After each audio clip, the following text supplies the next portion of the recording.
And Jenn, I was probably like, hey, Jenn. Rob comes up and I'm going to start crying. I was, I remember I was taught in business years ago. Someone's like, Jenn, don't bury the lead. So I absolutely love Rob. I love Hillary. I love my wife. I should just sit down.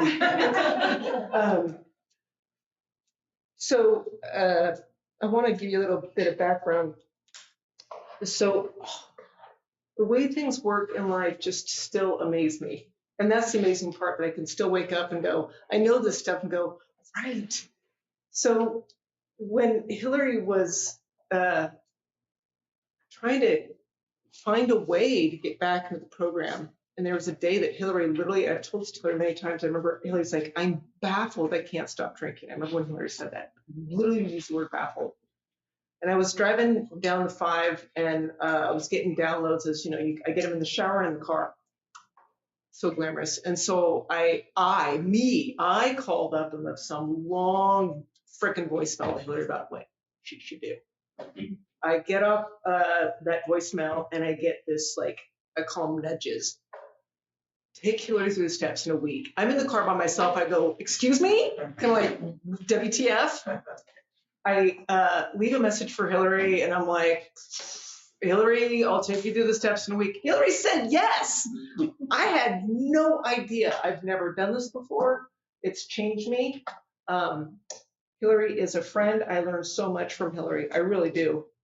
And Rob and I, Hillary said I can tell a fun story at the end about Rob and I with Hillary. I want to start off with some pamphlets. Pamphlets? Yes, pamphlets. Pamphlets are sold out. I think they're 50 cents a piece for the pamphlets. This is AA for me. And I was 15 years old, and I had been suspended from high school because I was ripping drunk. And I think the vice principal found me when I was throwing up in the parking lot and then trying to get back in the dance. And I was spinning so much. And so back in the day, like, I just got suspended for 5 days at home. And what did I do when I was at home? I drank. So during the day, there was a on TV, on cable. It wasn't even cable. It was just terrestrial TV. There was an ad in the middle of the day, I guess, for 15-year-olds and housewives. I have no idea who's watching this stuff. And there was a TV like, are you an alcoholic? And they had these questions. And I'm on the couch drinking Cook champagne. Cook's was this crap stuff with this like plastic bottle. I don't even know where I got it. So I'm drinking in the middle of the afternoon at 15, and I'm answering the questions. And they're like, if you answered 3, you're an alcoholic. I answered all of them.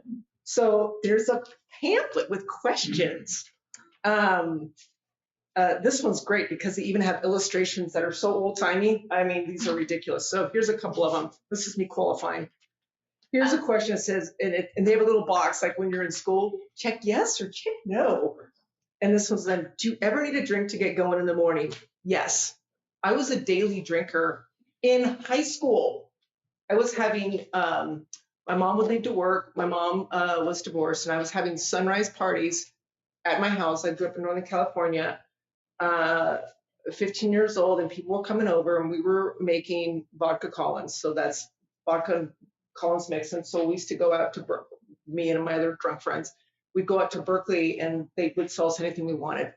So we had a bunch of alcohol. So I was going to high school drunk, like really, really drunk, which leads me to my next question. These are great. This is, I don't even know when they printed this thing. Have I ever missed work or cut school because of drinking? So in high school, I would be so drunk that I would end up going to the library and passing out. That's what I realized I was doing. And it was very analog back then. So people would be collecting absentee strips. I don't know what they do now. I honestly don't. I feel bad for people today. I don't know how you cut school. So I would ask someone who worked in the office, just cross off my name, because the teacher would write my name. So I was a functioning alcoholic by having people cover up for my alcoholism in high school. So that was a yes. Do I have blackout times I cannot remember? So I had my 20s. I'm not really sure what happened. I have kind of like scenes that kind of come in and out of like that happen. And then, so I like to say there's my story, there's your story, and their story. I only know my story, and that even is kind of fuzzy. So that's a yes. Here's another one. That one was too, some of these are hard to read, I'm telling you. Anyway, there's 12 questions. I said yes to all of them. So I talked about high school. I'm 58 years old now, and I come up with 24 years of sobriety next Wednesday. And I did not do this. Thank you. You're clapping for something that I didn't do. I have this much responsibility of what I didn't do, and I didn't drink, and I didn't use. How that happened, one day I'm drinking and one day I'm not. So I was a daily drinker. I drank all through college. I drank the first job. I had a couple of jobs. One of the main jobs I had out of college was I was working as a wine broker. I became a VP of a vodka company. I was drinking and driving notoriously. My move was like get like a can of soda, like orange soda, because everyone loves orange soda. Pour some orange soda and pour the vodka in there because vodka doesn't smell, right? If you drink vodka, don't smell it. So I'm drinking. I'm so cool. I'm managing my alcohol. I'm getting to work. I was living in California at the time, and I was drunk, and I was not remembering what I was doing. And so my CEO at the time lives a startup company. He ended up firing me, and I was going to take a week's vacation to do, I don't even know what it was. And so I got fired. And instead of taking a week's vacation, I ended up surrendering to my aunt, who's since passed, my mom's sister. I remember I was on the phone one morning. It was 8 o'clock in the morning. I'm drunk, and we're having a conversation. She's like, "What's wrong?" And I don't know where this one came out of. I said, "I'm an alcoholic." And then I ended up going to Ballard Swedish Detox. It's now closed, but I went there. It was a inpatient detox. So when you go to when I went to Ballard Swedish, they give you pajamas and they give you like a little tag and release form in the hospital. And I loved it. I was like, I didn't have any emails. I had any responsibilities.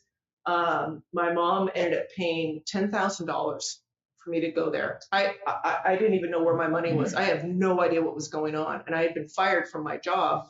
So I'm in Ballard Swedish, and they were giving me Librium because I didn't know when I checked in. I lied. When I checked in, I lied about how much I was drinking. And they said, "Oh, you're a late stage alcoholic." I was 32 at the time, 32, 33, I can't really remember.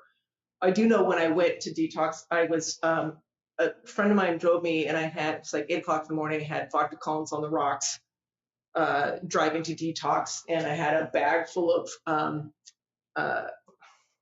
vitamins, and because I was like, this was my new way I was going to stop drinking, was like through hypnosis and vitamins. And so they're like, "We'll just take the bag, we'll put it here." I'm lying. I get in there, and so that I understand now they gave me Librium because they were afraid I was going to go to grand mal seizure. So I understand now it's much, much more dangerous to detox from alcohol. I've talked to other people. It's even almost more dangerous than detox off of heroin. I've never done heroin, but I've heard that the grand mal seizures, I mean, seriously. So I was there for a week, and I've talked about this before. There was a guy who came into my room. I was literally in a hospital bed, and some guy comes in, older guy. I've said it before because I don't really remember, but he now reminds me of Bob Ross. Bob Ross, the painter. He's just a nice guy, comes in, or the guy from Breaking Bad. It could be either one, Breaking Bad and Bob Ross. That's a reference. If you don't get it, I'm sorry. So he comes in all calm and sits down. It's like the classic. I'm in a hospital bed, and someone comes in and starts sharing his story. I have no idea what he's talking about. He reads something out of the big book, and he gives this little piece of paper. No idea what he's talking about. What I remember is he said he had killed someone drunk driving. Maybe he'd gone to prison. And all I remember is that he was so calm. He was so calm. I didn't put it together that this guy, I'm so selfish that he spent his afternoon to come in to talk to someone this is so old school. I love it. 1941, right? Old school. Someone's doing a 12-step call on me. Something happened because while I don't remember what he said and I didn't get sober right after that, I just remember I don't even know if I even really knew that I wanted what he had, but I remember noticing him speaking and the way he was talking so frankly about his life. I'd never seen it before, literally from anybody, let alone a guy. So I went to some meetings. People say there's no bad meetings in AA. There are. I've been to bad meetings. I've been to bad meetings. There was the first meeting I went to. There was a guy who was the secretary for 2 years, and he was reading out of the NA book. I didn't know. And so at Detox, they said, you should ask, when you go to meetings, ask someone what meetings they go to. If you hear the same meeting 3 times, go to that meeting. And that's how I found my first home group, Abigail's Ghost.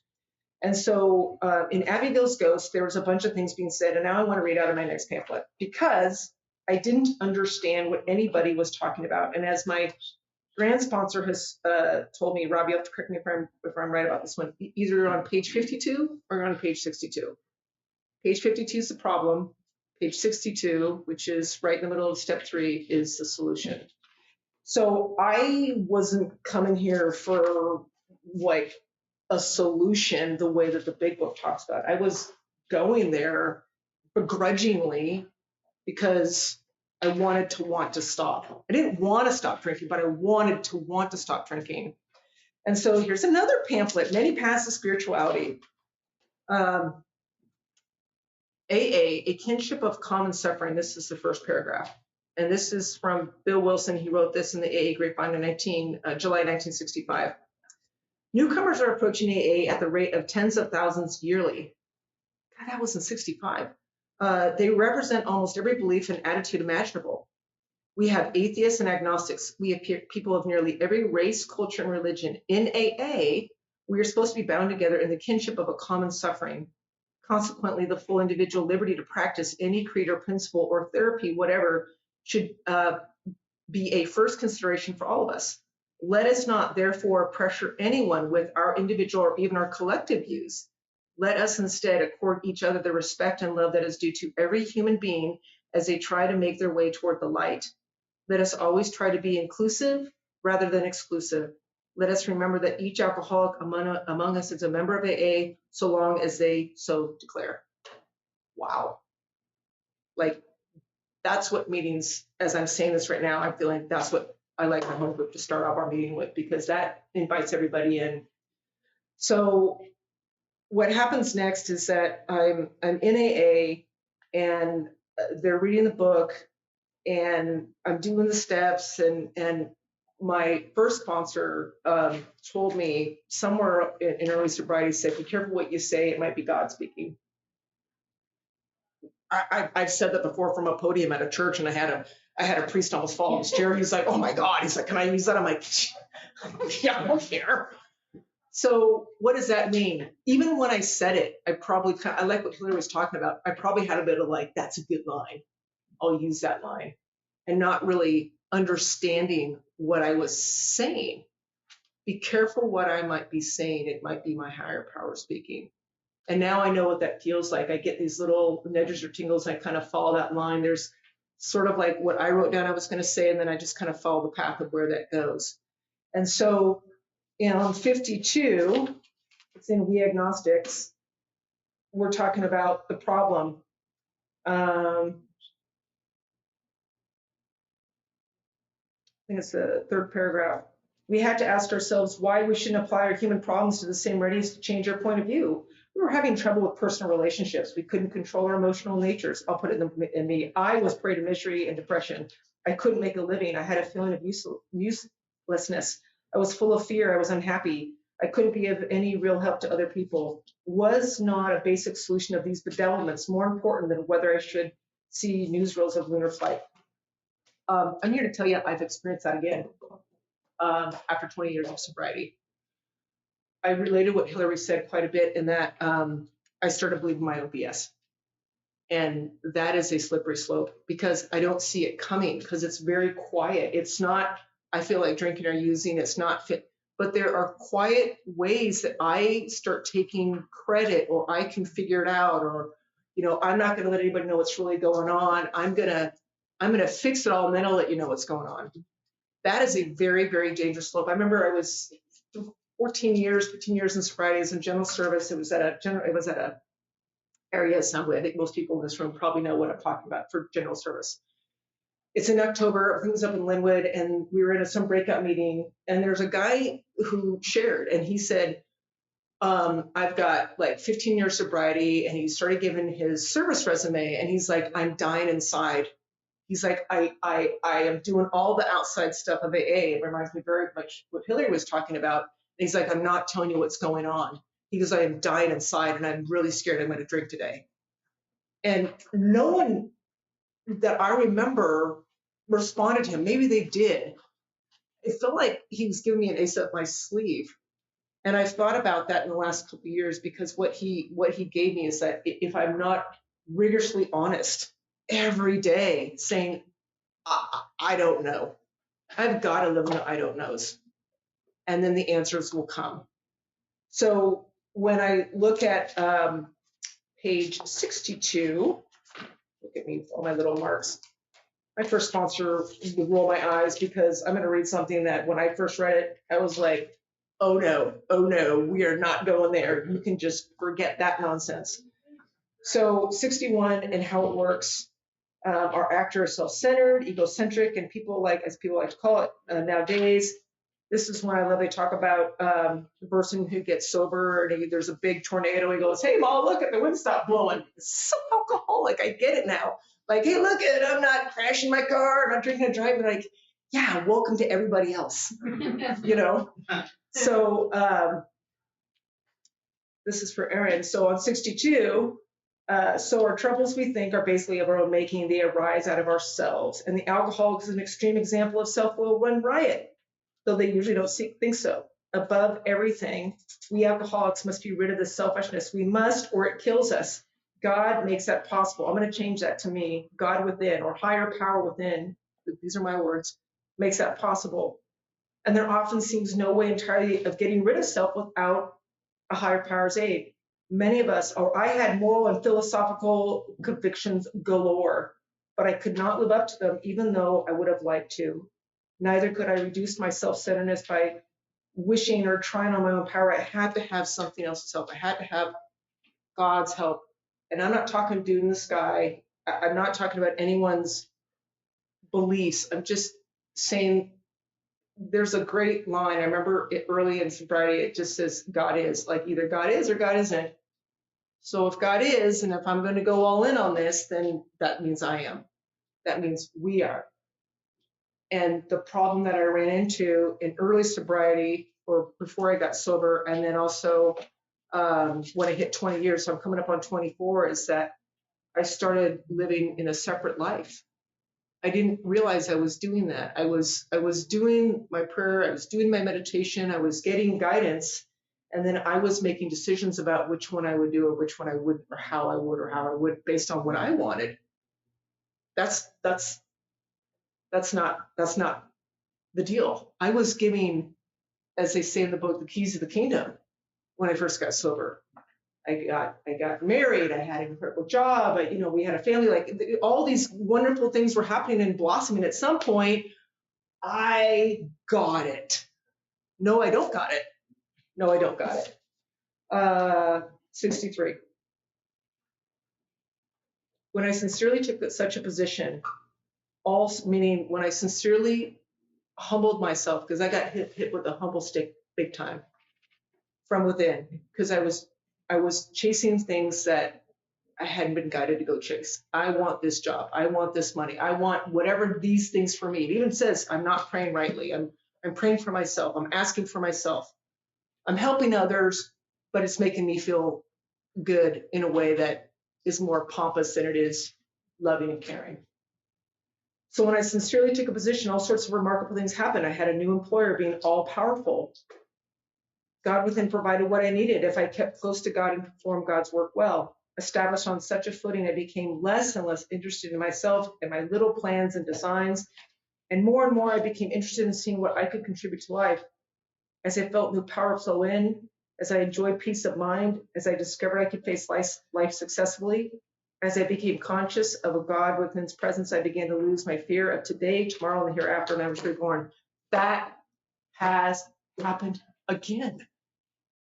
It can happen every day if I so choose. And on the days most when I don't want to do it are the days when I most should, because those are the days when I can get off track. I find I can get off track in about 3 days, and I can get back on track in about 3 days. I have a smidge more time, I think. Do I have a smidge more time? Thank you. I want to talk about, when Hillary was talking, I could talk all about Hillary. I want to talk about, I like to say, if I'm not talking about what's happening right now, I'm just making stuff up. That and I can't remember. So Hillary was still, and I asked Hillary's permission if I could share this. So Hillary went back out and was in Hillary's cups, whatever that means. And Rob, my sponsor, and I were over at Magnolia Speaker Meeting. We've been over Magnolia Speaker Meeting. It ends late on a Friday night. I think it ends at like 10 or something like that. I got a call or a voicemail or something from Hillary. Things weren't going well, and I'm telling Rob, and Rob's like, let's go to Hillary's. So we go from Magnolia all the way down to SeaTac. We hadn't been there before, and Rob and I are like, here we go. We pop in, and Hillary, I don't know what you thought of Rob and I, just like, here we are, woohoo, you know. We said what we were going to say, and we were there for a while, and I don't even know if I remember even what we talked about. Rob and I ended up, I'm going to just say Rob and I ended up taking microdoses back with us. I still not quite clear, mushroom powder, whatever. You guys thought you were taking. No, we were taking. Oh, I'm sorry. We were. That's an important note. No, we weren't taking. We were. Yes, we were taking the items that they were out of the home, but we were not actively engaging in any drug intake. Clarification. So now it's like 11 o'clock at night. Rob's driving, and we've got the drugs in the console, and I don't even know what we're talking about. And he's going to drive me back home to West Seattle, and we're just buzzing along. And at some point along Alki, I go, "Oh my God, we still have the microdose. We still have all the drugs in our console. We've got a lot of years between us." And so we end up pulling over in Alki. We're laughing, like, how do we dump drugs? We're like so freaking out of it. We ended up disposing of the drugs. And I remember this fondly because that's how my higher power shows up. Rob and I are at a meeting. We get I get a text or a voicemail from Hillary. Rob's right there. Let's go. That wasn't my thought. We're driving down. We're taking stuff out of the house. And that's how it works. It looks just like this. Every time I start thinking it needs to be something different, it needs to be something more, that is different, that is so kind, that is so loving, that is so wonderful. I want to share another one, and I didn't think about it until I saw Aaron walk in. I'm sorry, I'm calling up names. I do that. So, and it's a Hillary story. So a couple years ago, one of my past sponsees, Caitlin, she serves on a committee, and she's, in leadership now of a yearly camp. I don't know if this is the correct way to say it, but they're extremely disabled adults. And Caitlin invited myself and Hillary to go out to Vashon to go to talent night, sight unseen. So Hillary and I go out, and we've done a lot of fun things. We've gone kayaking and stuff. So Hillary's a really good friend of mine. So we go out, we're getting some Thai food, and we're we're just like, whatever. No, we go to the camp. Caitlin's there, and we're walking on the camp. But I did not understand how extremely disabled these people were. And Caitlin comes and starts talking to us, and Caitlin was letting us know, some of these people, for their families, this is the only week that these families get a break from full-time care. They're people of my age. So we're at talent night, and it's this big, huge auditorium, and it's packed. And there are some people who are nonverbal, like never spoke a word. And Hillary are just sitting there, and we're watching them. Most of them were doing like mocks, singing kind of stuff. And Hillary and I were just talking about this recently. It was the most wholesome moment. So I'm sitting with Hillary, and I can talk about it now and I can feel it, the energy and the love going on. I've seen my sponsee, Caitlin, who's just beaming. And there's a guy who gets up. We just talked about this. There's a guy who gets up for his town. He starts doing push-ups. And there's a guy behind us who's one of the campers who goes, show off. And when I see something like, I'm not going to clap for him. There was another guy who started like spinning, dancing, and there was someone else who started talking. And Caitlin told us after we were there for like 2 hours, like the love is palpable. I mean, I'm laughing with everyone. We're smiling. Hillary and I are just beaming. And Caitlin comes up to us and says, it was a really special night because someone who had been nonverbal spoke. You know, I just hang out and pay attention. There's stuff happening all around. Do I have to go to that camp?